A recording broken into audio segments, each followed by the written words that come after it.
Hello, magandang gabi sa inyo lahat. So pre-show shoutout tayo. Pre-show shoutout tayo mga kababayan ko. Aha.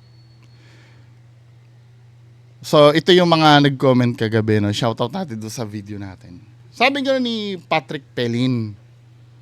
Shoutout daw. Shoutout Sir Patrick Pelin. Sir Jan D. Abe. Jan D. Abe. Jan D. Abe. Hello po. Ma'am Christine. Sabi nga ni Ma'am Christine. Ako din nung dati nahiya na lang, kaya sinakyan ko na lang manggagamot. Kwento ko pag may live ka minsan akyat ako. So, meron nagsasabi dito na ginagawa niya doon para hindi na nakakahiya, no, sinasakyan na lang. So, confirm, meron talagang gumagawa noon. Ayon dito kay Ma'am, ha. 'Di ba? Tapos ito si Sir Sang Tiar Kanghel. Sabing ganun dito. Sige, unahin ko muna tong comment sa baba. Sabing ganun, paano mo mauunawaan at maintindihan kung palagi mo pinipilit yung alam mo sa mga bagay na hindi mo dapat pakialaman? Bakit hindi ko pakikialaman? Nilagay sa public eh. So, ibig mo sabihin, pag pinanood namin, auto-paniwala agad. Yun ang gagawin? Maniniwala agad doon sa sinasabi mo? Eh, paano kung manluloko ka? Hindi mo kami bibigyan ng kalayaan, mga nagsusuri? 'Di ba? Kailangan pa ba nasaniban ka bago ka maniwala? Ito may sinabi pa pala. Ang science ay gawa ng tao. Sure ka, gawa ng tao ang science? Bobo ka? Napaka-bobo naman ito. Gawa daw ng tao ang science? Saan mo na ba, saan mo na ano yun? Saan mo na napulot yon? Gawa ng tao ang science. Ano ba meaning ng science? Diyos ko, napaka-bobo. Science meaning, alam ko, comes from the word science, which means knowledge to eh. Gawa ng tao ang knowledge. Comes from the word scientia, which means knowledge. Study, knowledge of any kind, gawa ng tao ito.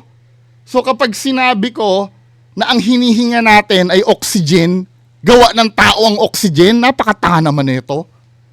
Sobrang tanga nito, sir, napakatanga mo. Marami kang ililigaw na tao sa katangahan mo. Gawa ng tao ang science. Saan mo napulot na gawa ng tao ang science? Tingnan nyo, ginagawa nyong bobo yung sarili nyo, may pagtanggol lang yung idol nyo. Pakatanga. Sabi, science go, pero sa spiritual realm, may reaction ay may pahintulot mula sa Diyos. Hindi lahat ng spiritual healer ay pare-pareho o legit. Correct! Correct. Tama. Ito nga yung sinasabi ko, di ba? Sa hanay nyo may mga peke. Tapos, sasabihin mo, ipipilit ko yung paano kung talagang mukhang peke naman talaga? Anong gagawin mo? Kailangan pa ba nasaniban ka bago ka maniwala? Hindi.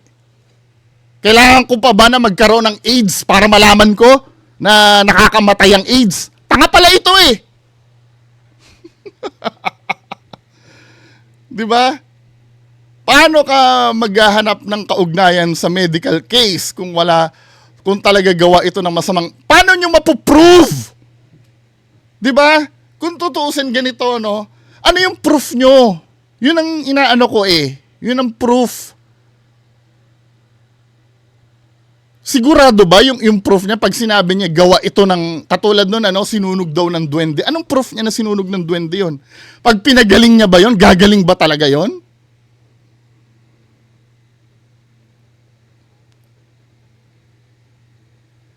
Sure kayo? Gagaling ba talaga yun pag pinagaling niya? Eh nung hindi gumaling, ang daming palusot eh. Hindi ko naman sinasabing gamot ito. Ito ay makakatulong lang. Panoorin natin yon. Yung sinabi niya na yon, yung palusot niya. Ginagawa niyong tanga yung sarili niyo para kayong mga bobo. Actually, hindi, parang bobo na nga yata talaga eh. Kung magpapagaling yan, magpagaling siya ng diretso, hindi yung daming sinasabi. Hindi niya nga makontra yung doktor eh. Nasaan na ba yung KMJS? Brother James Vicente.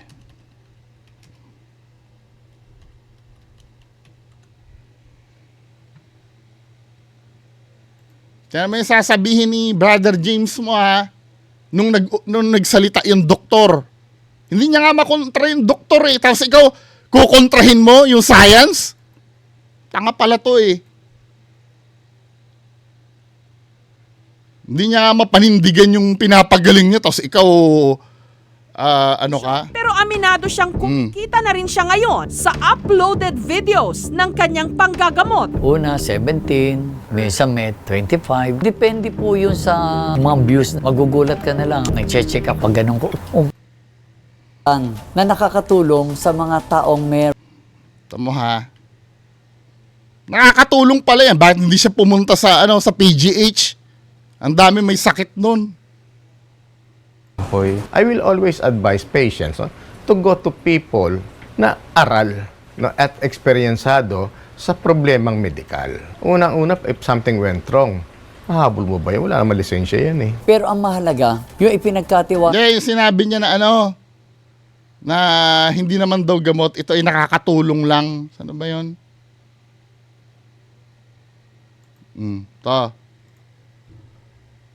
Yun nga, hindi niya mapanindigan eh. Masyado ka namang... Sakit ng pasyente, inassume lang agad niya na psoriasis. Tama po ang doktor. Na Diba, hindi naman kinontra yung doktor eh. pero nakakatulong. Tama, Na psoriasis. Tama po ang doktor na hindi po sapat, pero nakakatulong. Yung ginagawa niya pala, hindi pala sapat eh. Tapos ang kapal ng mukha niyo na sabihin na siguradong sigurado kayo dyan. Sinabi ko naman po sa mga pasyente na hindi ito gamot makakatulong lang sa iyo. Makakatulong lang. Tapos ikaw paniwalang-paniwala dyan, napakatanga mo naman. Pag nangyari, pag gumaling yung ikiklaim nyo. Pero pagka hindi gumagaling, ang dami nyong palusot. Nagawa nyong tanga yung sarili nyo eh. O ano pa yung mga sinabi mo dito? Sabi gano'n, kung talagang paano nga mapapatunayan na elementals yung may dulot? Wala namang problema dito eh. Pero patunayan mo, at kung elementals yung may dulot yung may mga patsi-patsi dito, at yung may hiwa sa ilong, gumaling ba yon? Di ba? Kung talagang malakas ang loob ang puntahan niya, pupuntahan talaga namin yan. Bakit mamamatay tao ba yan para sabihin mo na kailangan malakas ang loob ko? Na pumunta yan? Kung malakas ang loob mo, anong gagawin sa akin niya? Papatayin ba ako niyan? Sabi ganun ni ang katulad ni Brother Jaime Vicente ay nakasulat. Sabi sa Ecclesiastes 38, basahin natin yun Ecclesiastes 38. Yun daw ang sinasabi. Nasaan na ba yun? Ecclesiastes 38. Ang sinasabi niya, igalang mo ang manggagamot ng marapat sa kanyang katungkulan sapagkat ang Panginoon din ang nagtakda ng tungkuling iyan. Sabi nga, igalang daw. Pagka tinatanong mo ba, hindi mo ginagalang? Paano kung hindi mo maiintindihan ang isang bagay? Pambabastos na ba yung pag tinanong mo siya? Pag nagsuri ka? Actually, ito nga sir bibigyan kita ng talata Sabi sa unang Tesalonica 5:21 hanggang 23. Ito ang Sabi nga dito suriin nyo ang lahat ng bagay at panghawakan ang mabuti. Lumayo kayo sa lahat ng uri ng kasamaan. Suriin daw pinag-utos Tapos ako, pagbabawalan mo ko na huwag pakialaman, tanga! Di ba? Hindi na ba pagrespeto yung pag nagtanong ka? Kapag nagsuri ka? Hindi ko naman minura yung Brother James mo Objective naman na sinasabi ko ano objective sa sinabi ko? Ano ba yung mali doon sa sinabi ko?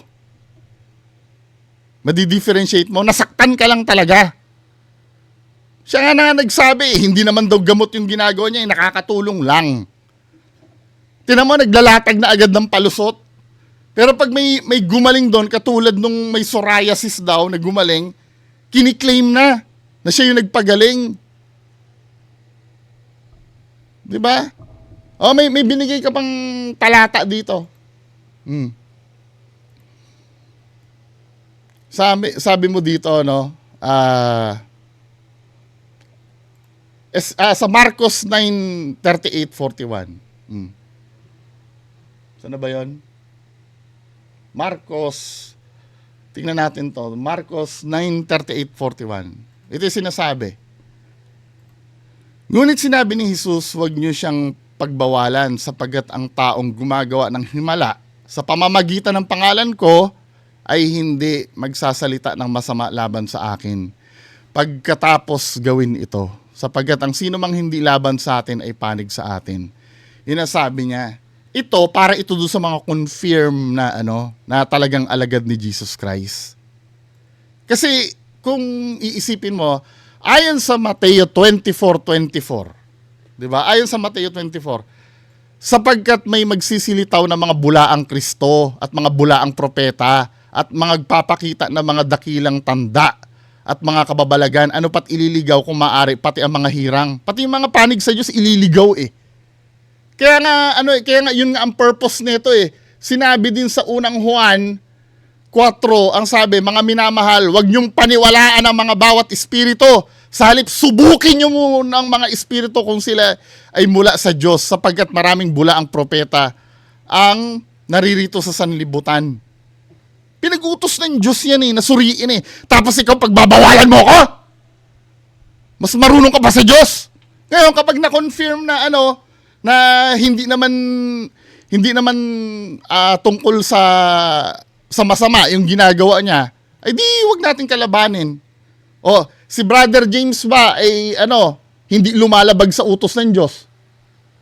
Nagpapabayad eh. Bawal nga magpabayad eh. Ulitin natin yung talata na yun, tapos sasabihin mo sa Diyos yan? Ikaw naman. Oo. Dito naman sa pa-Bible ka pa, hindi mo naman inuuna. Ako hindi ako Bible expert pero nagbabasa kasi ako. Oh. Mateo 10:8. 10:8. Sabi, magpagaling kayo ng mga may sakit, magpabangon kayo ng mga patay. Maglinis kayo ng mga ketong, magpalabas kayo ng mga demonyo, tinanggap niyong walang bayad, ay ibinigay niyong walang bayad. Nagpapabayad siya o hindi? Oh, kung nilalabag niya ito, sa Diyos ba si Brother James o hindi? Now, kung hindi siya sa Diyos, ano yung sinasabi dito? Na igalang mo ang mga manggagamot, 'di ba? Sapagkat ang Panginoon din na nagtakda sa tungkulin yan. Hindi siya tinakda ng Diyos kung nilalabag niya yung sinasabi ng Diyos. Oh. Ano pa? Ano pang sasabihin mong bobo ka? Sa pagpapabayad na nga lang, mali na yan eh. Tapos igagalang? Huwag pakialaman? Yan nga, kinukontra nyo eh, na huwag pakialaman eh. Eh sabi nga, di ba, suriin? Ayan o. Linaw-linaw, unang Juan 4. Mga minamahal, huwag nyong paniwalaan ang bawat espiritu, sa halip, subukin muna nyo. Subukin muna natin. Kapag pumasa siya doon, applicable na itong sinasabi sa Marcos 9:39. Di ba? Huwag nyo silang pagbawalan sapagkat ang taong gumagawa ng himala sa pamamagitan ng pangalan ko. Kasi na-confirm na natin eh. Ayon sa ating pagsusuri eh. Na inutos din. Di ba? Ayan si Brother James, na-confirm ba natin? Hindi nga eh. Lumabag nga sa utos na huwag magpabayad eh. Ano ba? Ginagawa niyong bobo ang sarili niyo. Next. Panghuhusga. Tapos sabi, kung ayusin mo yung comment mo dahil pwede ka magkasala sa Diyos kapag mali ang panghuhusga mo. Panghuhusga? Nagsusuri ng huhusga? Hindi, ano bang Ano ba ang criteria nyo para hindi igalang? Pag hindi ba naniwala agad sa sinasabi mo, hindi ka na ginagalang? Hindi ba pwede magsuri muna na yun naman talaga inutos ng Diyos? Ikaw naman. Next! Sabing gano'n ni Aris Pantoja, ang sabi niyang gano'n. Hindi po ganyan ang itsura ng psoriasis. Ang psoriasis ay para siyang rashes na kulay pula, hindi ganyan na kulay gray or white. Ang psoriasis ay sakit sa dugo at hindi sakit sa balat. Ang poong may kapal, mga maraming ng ginamot at ginawang himala sa Biblia. Hindi nga nagpapabayad o humihingi ng donation. Kayo pa kayang mga tao lamang? Yes! 'Di ba? Tama! 'Di ba, biruin mo, meron kang kahoy doon na sinasabi mo ay, ano ba yon? Tapos ibebenta mo.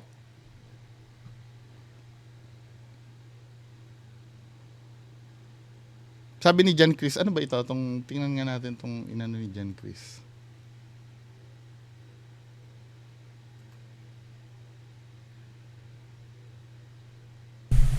Hello!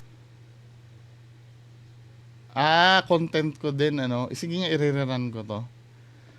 Try mo i-rerun ito. Halos yung ibang explanation mo nandito. Lagi ko pinapanood to Lagi mo rin kinukontra yung biyanan ko sa paniniwala sa albularyo at hilot. Yung albularyo kasi, yung mismong totoong albularyo kasi, totoo naman yun kasi galing yun sa word na herbularyo. Yung mga unang albularyo kasi, mga herbal yung ginagamit noon.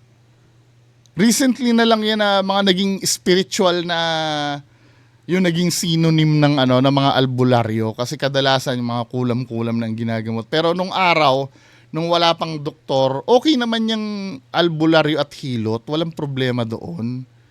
Ang may problem doon yung pagka, alam mo yun, di ba? Yung pagka may mga kaduda-duda na. Feeling ko ako si Bungo Junior. Malcos ba? Hindi pala Malcolm, sorry. Malcolm yata. Ang pagkakasabi ko kahapon, Nung June na tinaga na ang tenga, inaalala ko yung dialogue noon sa Passion of the Christ. Nag-google din ako para makasigura. Malcos. Akala ko Malcolm. Sorry. Di ba, biruin mo yun, against kay Jesus Christ yun, pero pinagaling ni Jesus Christ. Di ba? Hindi sukatan yung naniniwala ka ba kay Jesus Christ o hindi.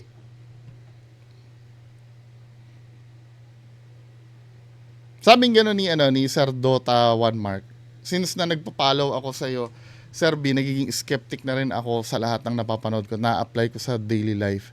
Share lang po, naniniwala ako sa manggagamot kasi yung grandfather ko is manggagamot na galing sa gabay at nung bata ako, nanonood ako sa mga panggagamot niya at never ako nakita sila naningil or nagbenta ng mga items na galing sa gabay at tama ka, Sir B.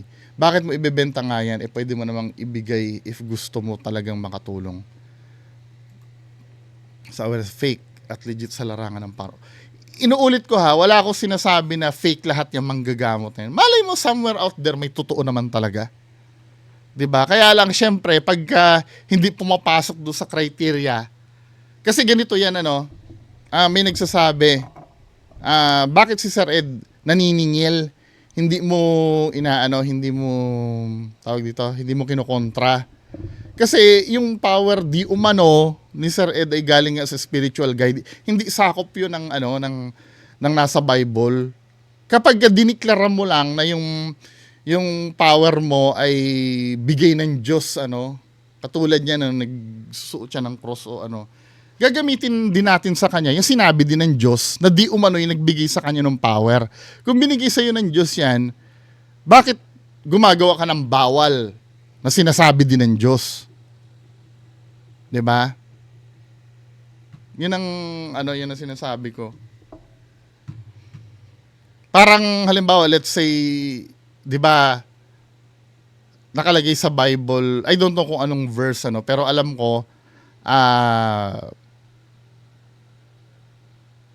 hindi nagpo-promote ng polygamy ang ang Bible yung mag-asawa ng marami, 'di ba?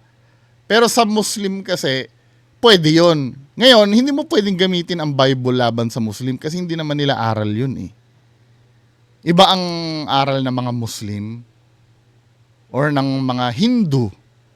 'Di ba? Hindi mo pwedeng gamitin ang Bible doon. May pinagagamitan din kasi ang Bible.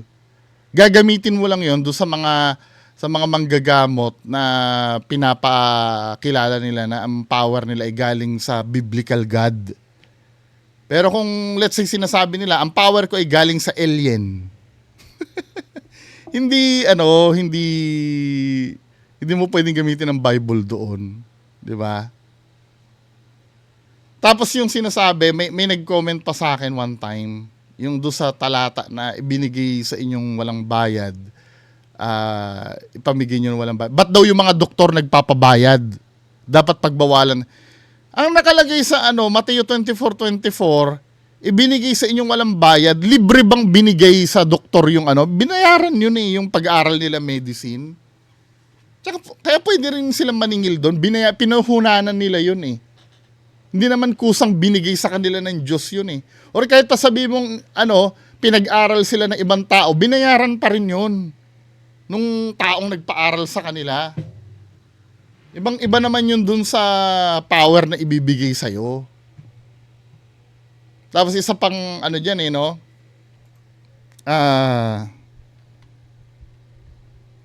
tama ha. Ang patwiran ng iba, paano naman mabubuhay yung mga mga manggagamot kung hindi sila maniningil? Yung mga manggagamot kasi pwede namang silang tumanggap. Yung mga apostol ganyan kaya nabubuhay Wait lang ha. May hinahanap akong talata 'Di ba, sabi nila, hindi daw paano mabubuhay yung mga kung pagbabawalan mong maningil. 'Di ba? Saan sila kukuha ng ipapambuhay nila? Sinabi kong ganon, yung pagdo-donate, yung pagdo-donate nangyayari naman talaga 'yan kahit di naman yung mga may aral diyan tungkol sa pagdo-donate 'Di ba? Unang-una ito,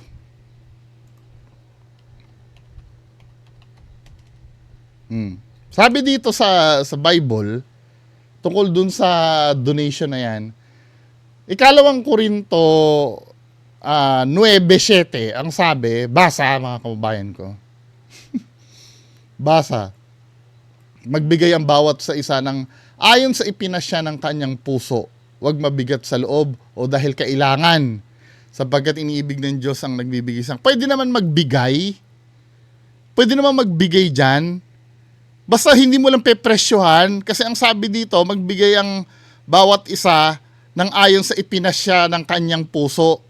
Kung kung 5 piso lang yan or yun, pwede. Pero yung sasabi mo ito, yung kahoy na ito, 1.5. Abay, hindi naman yun. Hindi naman maganda yun. Tsaka yung pipilitin mo mag-donate. Hindi, magbigay kayo kahit magkano lang magbigay kayo kahit magkano lang. Panghihingi pa rin yun Dapat kung pag magdo-donate yung tao, wala kang sinasabi dyan, yung kusa na lang mag-o-offer sa'yo. Na, ay brother, pagdamutan mo na itong 100 pesos na binigay ko sa'yo. Yung from out of nowhere, wala kang impluensya, hindi mo sinasabi na bigyan ka, yun, pwede yun. Yung halimbawa, okay, tapos na kitang gamot, next. Gamot ulit ako, next. Biglang may lalapit na lang sa'yo na ito, pagdamutan nyo na po ito. Yung tanggapin mo, pwede yun. Dahil yun talaga galing sa Diyos yun. Pero yung maglalagay ka ng donation box dyan, na nakalagay, donation, parang hinihikayat mo yung tao, ganun pa rin yun Di ba, men? Ngayon, kung hindi sapat yun, magtrabaho ka ng ibang trabaho. Di ba? Katulad, si Jesus Christ nagtrabaho. Ano ang proof na nagtrabaho si Jesus Christ? Ito sa Marcos 6:3. Ito nga ang sinasabi dito. Kasi 'di ba hindi makapaniwala yung mga tao kasi si Jesus Christ nangangaral. Nakikita ng mga tao na may knowledge si Jesus Christ na hindi nila ma-explain kung saan natutunan ni Jesus Christ yon. O ito sabi ng mga tao sa Marcos 6:3, hindi ba ito ang karpinterong anak ni Maria at kapatid ni na Santiago, Jose, Judas at Simon? Hindi ba naririto rin ang kanyang mga kapatid na babae at ayaw nilang maniwala sa kanya? So meaning, kilalang kilala nila si Jesus Christ. Karpintero lang ito eh. Paano ito nagkaroon ng knowledge na ganun? Kaya nagtataka yung mga tao. Ibig sabihin, nagtatrabaho si Jesus Christ as karpintero. Nagtatrabaho siya para mabuhay. Hindi para maningil. Pag may pangaral siya, hindi niya kinakalakal yung pangangaral niya at yung pagpapagaling niya sa mga tao. Kaya minsan naiisip mo malayong malayo si Jesus Christ sa mga pastor na mga mayayaman ngayon eh. Yung mga bilyon-bilyon ng ari-arian na pastor. Anyway, move on na nga tayo. Sana ba yung nawala na tayo sa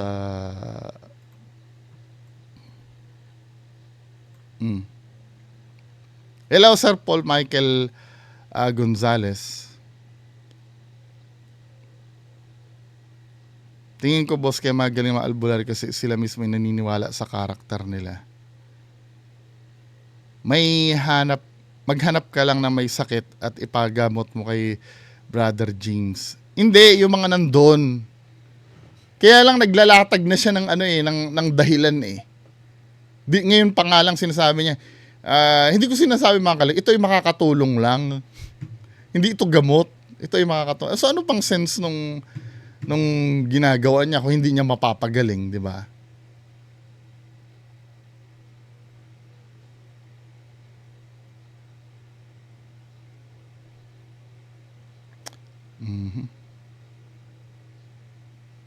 Sabi ni Ma'am Mori, yung lola ko, sir, manggagamot din, hindi niya sinasabi na galing sa Diyos ang kakayahan niya. Kundi galing daw sa gabay niya. Yun, wala tayong doon, wala tayong, hindi natin pwedeng gamitin, hindi natin pwedeng gamitin ang Bible doon. Pag yung mga galing sa spiritual guide, kasi kadalasan ng mga albularyo, yung mga babaylan, di ba ganyan? Wala silang hindi Bible-based yung pagpapagamot nila eh.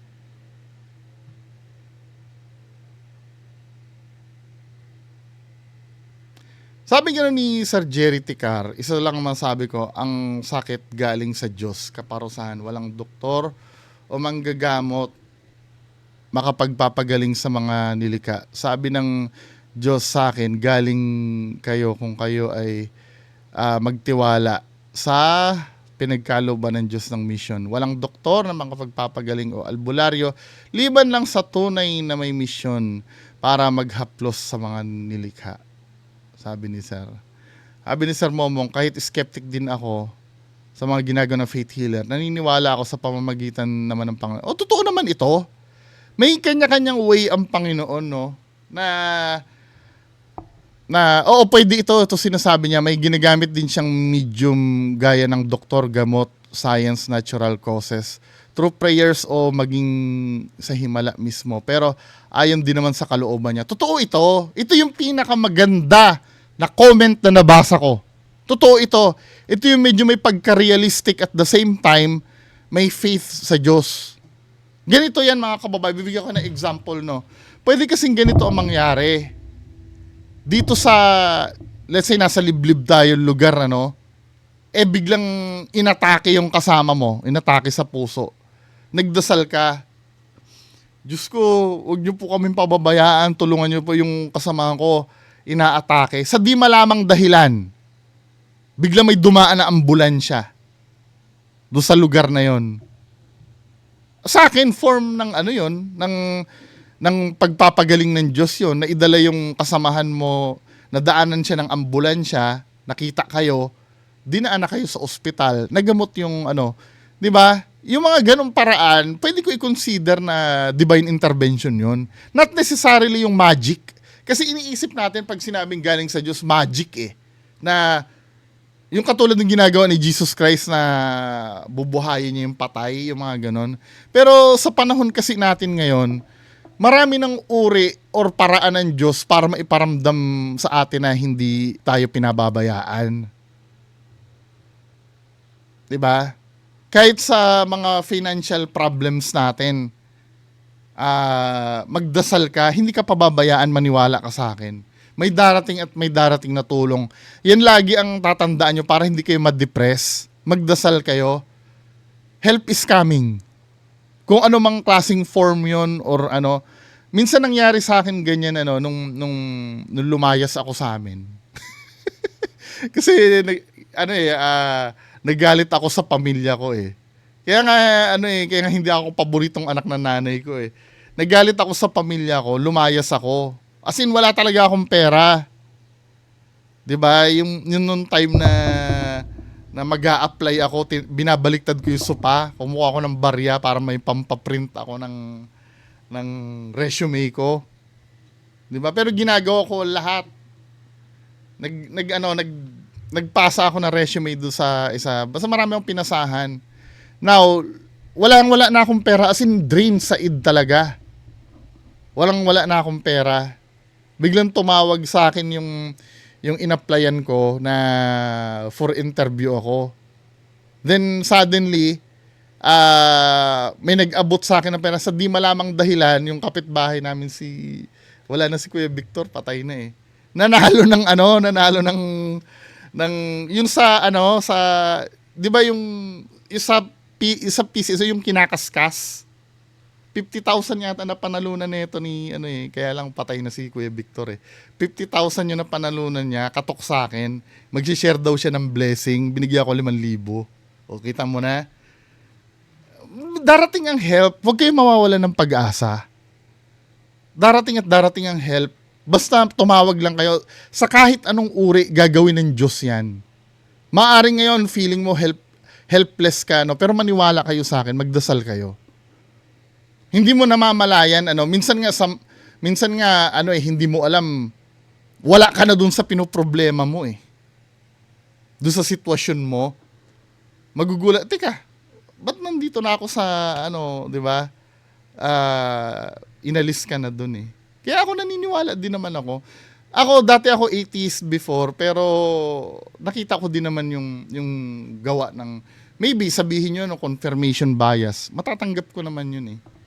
Pero doon ako naniwala sa Diyos eh. Atheist ako dati. Sir Alexandre, hello.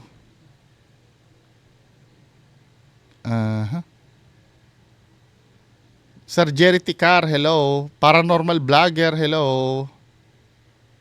Ma'am Amy, Ma'am May Malagenya, Highway Dust, Ramen, hello po. Bibilisan ko lang dahil lampas na akong 30 minutes eh. Sabi, punta kayo mismo sa mga gamutan at observe nyo. Tapos tanongin yung pasyente kung naalala ba. Oo, isa rin yan sa anuhin. Active pa ba yon si Brother James ngayon?